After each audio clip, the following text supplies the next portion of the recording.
Anyone that knows me knows that I'm a tool watch guy. I like my sporty vintage-inspired dive watches and field watches. Don't get me wrong, I adore dress watches, but most of them just look wrong on my ultra-casual appearance. I like them as objects admiring the carefully considered simplicity, but I still haven't found the one that isn't too formal, or one that I really want, until now.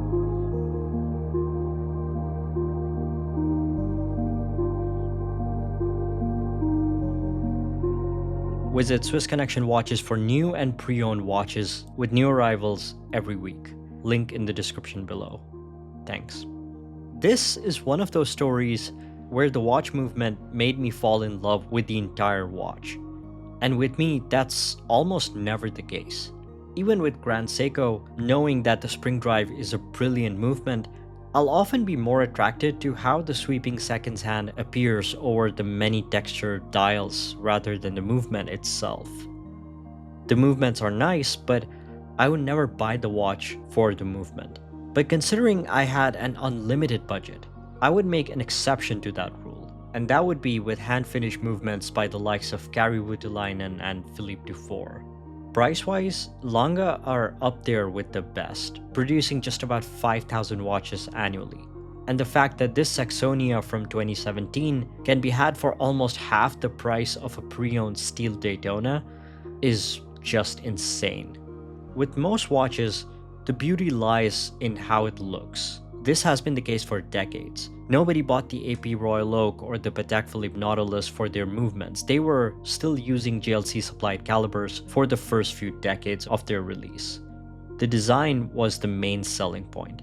The rebellious nature of the case, the industrial rawness that went against the grain of these, the traditional, the elegant, beautifully crafted timepieces.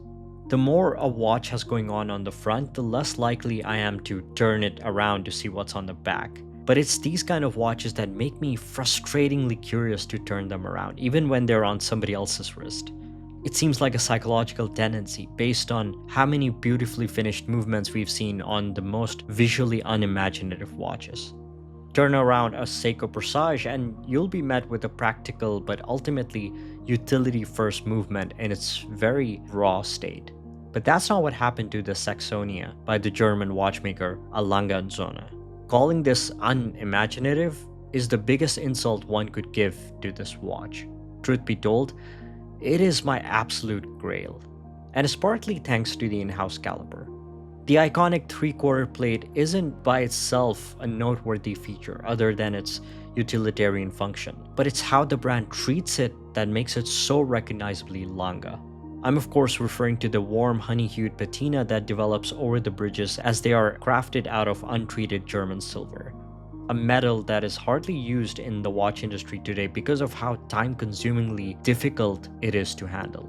And with Lange's dual assembly process of every watch for the utmost precision check makes it even more impressive. The ultra-thin caliber measuring less than 3mm is nothing short of mesmerizing.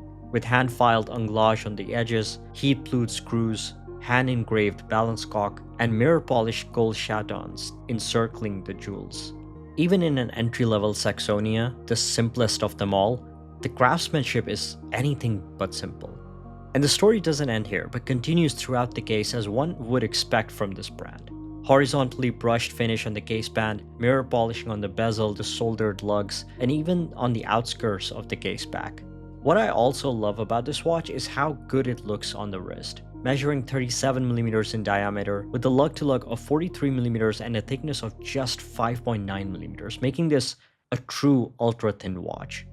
Besides that, you have the expected sapphire crystals on both sides and 30 meters of water resistance. The lack of a second hand is just such a bold statement here. Somehow, the subtle silvery dial texture starts to appear more prominent. The stark contrast on the logo comes alive, and the white gold alpha style hands glide majestically. No distractions, just a play of light and shadow at different hours of the day. Maybe you don't see it. Maybe my brain is just making all this up in my head because it wants me to buy this so badly. One thing I've realized about Lange watches is that they always look 10 times better in person than on the screen. Not because you don't see the finishing or the intricate details, but because you won't get the sense of scale. One thing that this watch does that makes it look incredible beyond the finishing and even beyond the movement, it's the proportions. And it is simply perfect.